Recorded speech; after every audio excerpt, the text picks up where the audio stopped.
कहानी की शुरुआत में हमें बताया जाता है कि हजारों साल पहले एक राज्य में एक राजा और रानी रहा करते थे और कुछ दिनों के बाद रानी ने एक सुंदर सी राजकुमारी को जन्म दिया, जिसे देखकर राजा बहुत खुश हुआ और उसने उस राजकुमारी का नाम बारबरा रखा। उसके पूरे राज्य में खुशी का माहौल था, लेकिन कुछ दिनों के बाद ही रानी अचानक से कहीं गायब हो गई और फिर उसका कहीं भी पता नहीं चला। वहाँ के लोगों का ऐसा मानना था कि रानी एक जादूगरनी थी। रानी के ऐसे अचानक से कहीं गायब हो जाने की वजह से राजा बहुत दुखी रहने लगा और उसने अपने सिपाहियों को रानी की खोज में भेजा, लेकिन रानी का कुछ भी पता नहीं चला। एक दिन राजा का मंत्री उसके पास आया और उसने राजा से आग्रह किया कि जब तक रानी नहीं मिल जाती वो राजकुमारी की देखभाल करेगा। और काफी देर के सोच विचार के बाद राजा ने राजकुमारी की जिम्मेदारी मंत्री को दे दी। अगले सीन में हम राजकुमारी बारबरा को देखते हैं और उन्हें चीजों के बारे में जानने का बड़ा शौक होता है, लेकिन वो अपनी जिंदगी में बहुत अकेली होती है क्योंकि राजा हर समय रानी की ही याद में खोया रहता है और वो मंत्री राजकुमारी को बिल्कुल भी पसंद नहीं करता। इसीलिए राजकुमारी पूरे दिन अपने पालतू बिल्ली के साथ ही रहती है और अपनी माँ को याद करती रहती है। अगले दिन जब राजकुमारी बगीचे में अपने साइकिल के साथ खेल रही होती है कि तभी राजकुमारी के साइकिल के सामने मंत्री का नौकर आ जाता है, जिससे टकराकर राजकुमारी नीचे गिरने लगती है, लेकिन तभी उसकी पालतू बिल्ली आकर उसे गिरने से बचा लेती है। ये सब देखकर मंत्री बहुत गुस्सा होता है और वो राजकुमारी को डांटते हुए कहता है कि आपको ये सब शोभा नहीं देता। इसके बाद वो अपने नौकर से कहकर राजकुमारी की साइकिल उससे छीन लेता है और राजकुमारी की शिकायत करने के लिए राजा के पास जाने लगता है और अब राजकुमारी भी वापस आ जाती है। अगले सीन में हम राजा को देखते हैं जो मैप में देख रहा होता है कि पूरी दुनिया में अभी किस जगह पर रानी को ढूंढा नहीं गया है। तभी वहाँ पर मंत्री आ जाता है जो राजा को राजकुमारी के बारे में झूठी बातें बताकर उसे डांटने को कहता है, लेकिन राजा मंत्री की बातों पर ज्यादा ध्यान नहीं देता और मंत्री से कहता है कि राजकुमारी जो भी करती है उसे करने दो, क्योंकि वो एक बिन माँ की अकेली बच्ची है और रानी के जाने के बाद वैसे भी वो बहुत परेशान है और इसलिए बारबरा की शिकायत करने से बेहतर होगा कि वो रानी के बारे में कुछ पता करे। राजा की बातें सुनकर मंत्री गुस्सा होकर अपने कमरे में आ जाता है, जहाँ पर वो अपने नौकर से कहता है कि अब वो राजा को और नहीं झेल सकता, इसे अब रास्ते से हटाना ही होगा। इस पर मंत्री का नौकर पूछता है कि उसके बाद आप क्या करोगे। ये सुनकर मंत्री बोलता है कि राजा को रास्ते से हटाने के बाद सबसे पहले तो वो राजकुमारी का विश्वास जीतेगा और फिर मौका देखकर राजकुमारी को भी उसकी माँ की तरह हमेशा के लिए गायब कर देगा। और यहाँ पर हमें पता चलता है कि रानी के गायब होने के पीछे मंत्री का याद था।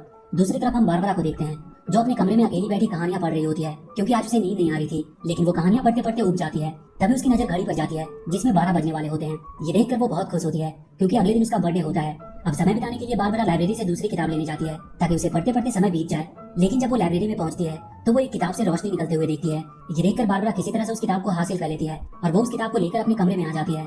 यहाँ पर बारबरा के कमरे में लगी घड़ी में जैसे ही 12 बजते हैं वो किताब अपने आप ही खुल जाती है और उसमें से रोशनी निकलना शुरू हो जाती है। ये देखकर वो पूरी तरह से हैरान होती है कि तभी उस किताब से एक तितली बाहर निकलती है और अगले ही पल वो तितली फिर से किताब के अंदर चली जाती है। ये देखकर बारबरा जब उस तितली को बाहर निकालने के लिए किताब के ऊपर हाथ रखती है तो वो किताब के अंदर चली जाती है। अंदर आकर वो देखती है कि वो एक अलग ही दुनिया में आ गई है जहाँ पर अजीबोगरीब जानवर रहते हैं। यहाँ पर वो पहली बार आई होती है और इसीलिए उसे काफी मुश्किलों का सामना करना पड़ता है। और कुछ समय बाद वहाँ पर बारबरा को एक घर दिखाई देता है। ये घर एक ड्रैगन का होता है जिसका नाम ड्रैगोसा होता है, जो अपने अंकल के साथ यहाँ पर रहता है। अब वो ड्रैगोसा के घर के अंदर आ जाती है और वो उससे मिलकर बहुत खुश होती है। इसके बाद वो ड्रैगोसा के घर के पीछे जाती है जहाँ पर वो देखती है कि ड्रैगोसा ने सब्जियों की खेती की होती है। ये देखकर बारबरा बहुत खुश होती है और वो सब्जियों को पानी देने लगती है, जिससे सब्जियां बहुत बड़ी बड़ी हो जाती है। हालांकि ड्रैगोसा ने बारबरा को ऐसा करने से मना किया होता है, लेकिन वो ड्रैगोसा की बात नहीं मानती है और अगले ही पल वहाँ पर जमीन के अंदर से नीली नीली बेलें निकलने लगती है जो बारबरा को जकड़ लेती है, लेकिन ड्रैगोसा किसी तरह उसे उन बेलों से आजाद कर लेता है। और इसके बाद ड्रैगोसा और बारबरा खूब मस्ती करते हैं और अब वो दोनों अच्छे दोस्त भी बन जाते हैं। और कुछ देर बाद ड्रैगोसा बारबरा को अपनी पीठ पर बिठाकर किताब से बाहर आने के लिए दरवाजे तक छोड़ देता है और इस प्रकार खूब मस्ती करने के बाद वो वापस अपनी दुनिया में आ जाती है।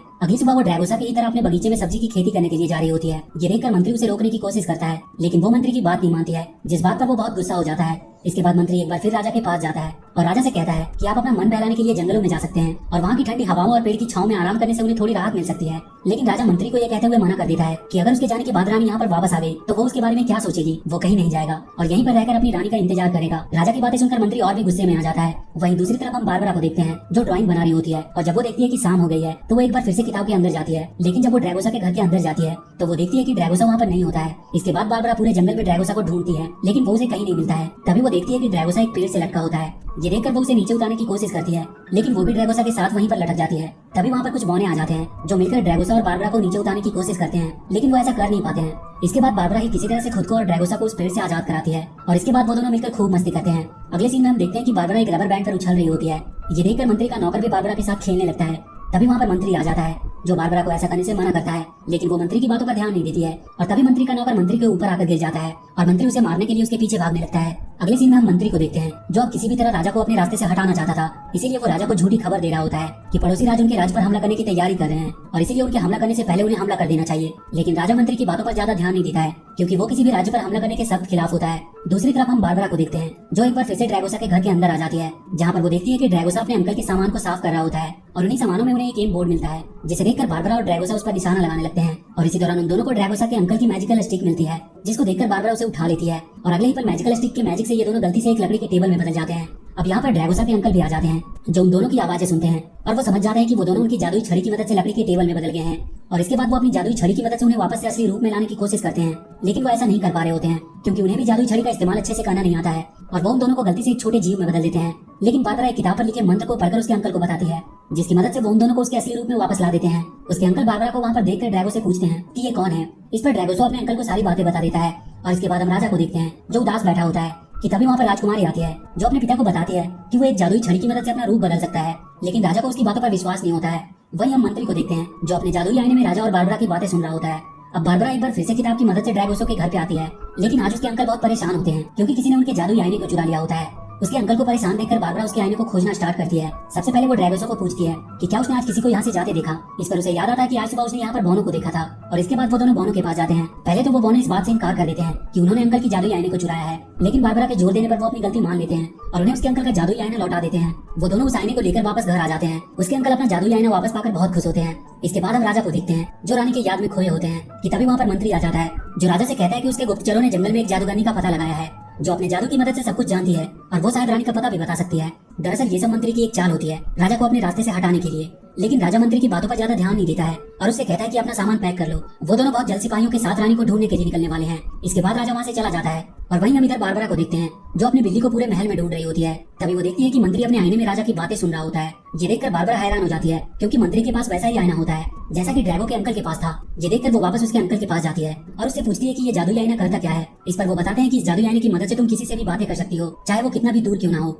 ये सुनकर वो कहती है कि क्या वो अपनी खोई हुई माँ से बात कर सकती है। इस पर उसके अंकल बताते हैं कि हाँ, वो किसी से भी बात कर सकती है। ये सुनकर बारबरा उस आईने को अपने हाथ में लेकर उससे अपनी मॉम से बात कराने को कहती है, लेकिन कुछ भी नहीं होता है। इस पर अंकल बताते हैं कि हर दुनिया का अपना एक जादुई आईना होता है जो सिर्फ अपनी दुनिया में ही काम करता है और इसीलिए तुम्हारी दुनिया में भी एक जादुई आईना होगा जो तुम्हें तुम्हारी माँ से बात करवा सकता है। ये सुनकर बारबरा समझ जाती है कि उसकी दुनिया का जादुई आईना मंत्री के पास है और इसके बाद वो मंत्री से उस जादुई आईने को चुराने के लिए चुपके से उसके कमरे में आ जाती है। लेकिन तभी वहाँ पर मंत्री भी आ जाता है, जो बारबरा को चोरी करता देख उसे कमरे में कैद कर देता है। अब क्योंकि जादुई किताब को बारबरा ने अपने कमरे में ही रखा होता है और इसीलिए एक बार फिर से वो किताब की मदद से ड्रैगो के पास जाती है और उससे मदद मांगती है। इस पर वो बारबरा की मदद करने के लिए तैयार हो जाता है और अपने अंकल की कुछ जादुई चीजों को लेकर वो बारबरा के साथ उसकी दुनिया में आने के लिए निकल जाता है। लेकिन इससे पहले कि वो दोनों किताब से बाहर आते, मंत्री का नौकर उस जादुई किताब को बंद कर देता है, जिससे वो दरवाजा भी बंद हो जाता है, जिससे वो अपनी दुनिया में वापस आती थी। दरवाजा बंद होता देखकर बारबरा बहुत दुखी होती है, लेकिन तभी उसके कमरे में उसकी पालतू बिल्ली आ जाती है, जो उस जादुई किताब को फिर से खोल देती है, जिससे किताब से बाहर आने का दरवाजा भी खुल जाता है और बारबरा वापस अपनी दुनिया में आ जाती है। उसके साथ ड्रैगो भी होता है। वहीं दूसरी तरफ हम मंत्री को देखते हैं, जिसको राजा ने अपने सामान को एक बॉक्स में एडजस्ट करने के लिए बुलाया होता है और वो बहुत मुश्किल से किसी तरह राजा के सामान को एक बॉक्स में एडजस्ट करने की कोशिश कर रहा होता है। इसके बाद हम बारबरा को देखते हैं, जो ड्रैगो के साथ मंत्री के मीनार में आ जाती है, जहाँ पर वो जादुई आईने को हासिल करना चाहती है। यहाँ पर बारबरा को उसकी बिल्ली भी मिलती है, जो उसे जादुई आईने तक पहुंचने के दरवाजे के बारे में बताती है, लेकिन दरवाजे पर बड़ा सा ताला लगा होता है। ये देखकर ड्रैगो अपनी मुंह से आग निकालकर उस ताले को तोड़ देता है और इसके बाद वो दोनों आगे बढ़ते हैं और तहखाने में पहुंच जाते हैं। यहाँ पर उनके सामने एक अजीब सा दरवाजा होता है, जिसमें से रोशनी निकल रही होती है। ये देखकर इन्हें कुछ भी समझ में नहीं आ रहा होता है कि तभी उस दरवाजे में से आवाज आती है, जो इनसे कहती है कि अगर तुम्हें आगे जाना है तो उसके 3 सवालों का जवाब देना होगा। और इसके बाद वो आवाज इनसे 3 सवाल पूछता है और बारबरा एक एक करके उसके तीनों सवालों का सही जवाब दे देती है और इसके बाद वो दरवाजा खुल जाता है और वो दोनों उस दरवाजे के उस पार आ जाते हैं। अब इनके सामने वो जादुई आईना रखा होता है, जो बारबरा को उसकी मॉम से मिला सकता है। बारबरा जादुई आईने को देखकर तेजी से उसकी तरफ बढ़ने लगती है, लेकिन तभी उसके सामने की जमीन नीचे धस जाती है और उसमें से लावा निकलने लगता है। ये देखकर बारबरा डर जाती है और इसके बाद वो ड्रैगो को उड़कर उस पार जाने को कहती है, लेकिन यहाँ पर ड्रैगो उड़ नहीं पा रहा होता है। अब बारबरा उसके अंकल की जादुई छड़ी की मदद से ड्रैगो के साथ किसी तरह उस लावे को पार कर लेती है, लेकिन इससे पहले कि वो जादुई आईने के पास पहुंचते, वो एक गहरी खाई में गिर जाते हैं और वहाँ पर छोटे छोटे बौने भी आ जाते हैं, क्योंकि उनकी दुनिया में एक गुफा होता है जिसका दरवाजा इस तहखाने में खुलता है। वो बौने एक सीढ़ी की मदद से उन्हें बाहर निकालते हैं। अब बारबरा ड्रैगो के साथ उस जादुई आईने के पास पहुंच जाती है, लेकिन जब बारबरा उस जादुई आईने को अपनी मॉम को दिखाने को कहती है तो वो आईना कोई रिस्पॉन्स नहीं देता है। ये देखकर बारबरा उसके अंकल के मैजिकल ड्रॉप को उस आईने पर डालती है, जिससे वो आईना काम करने लगता है और इसके बाद बारबरा उस मैजिकल आईने की मदद से अपनी मॉम से बात करती है। वो अपनी मॉम को देखकर बहुत खुश होती है, लेकिन तभी वो मैजिकल आईना बंद हो जाता है। ये देखकर बारबरा बहुत दुखी होती है और अपने कमरे में आ जाती है। तभी वहाँ पर एक मैजिकल पोर्टल खुलता है, जिसमें से बारबरा की मॉम उससे कहती है कि तुम चिंता मत करो, वो जल्द वापस आ जाएगी। ये देखकर बारबरा बहुत खुश होती है और इसके बाद बारबरा जादुई आईने की मदद से अपने पिता को मंत्री की सारी सच्चाई बता देती है। मंत्री की सच्चाई जानकर राजा उसे उसके नौकर के साथ राज्य से बाहर निकाल देता है। मंत्री के जाने के बाद ड्रैगो भी जादुई किताब की मदद से अपनी दुनिया में वापस लौट जाता है और अब बारबरा की मॉम भी वापस आ जाती है और इसके बाद वो अपनी मॉम डैड के साथ खुशी से रहने लगती है। और इसी के साथ ये मूवी यहीं पर खत्म हो जाती है। तो वीडियो अगर अच्छी लगी हो तो please do like and share the video and please subscribe to my channel and press the bell icon.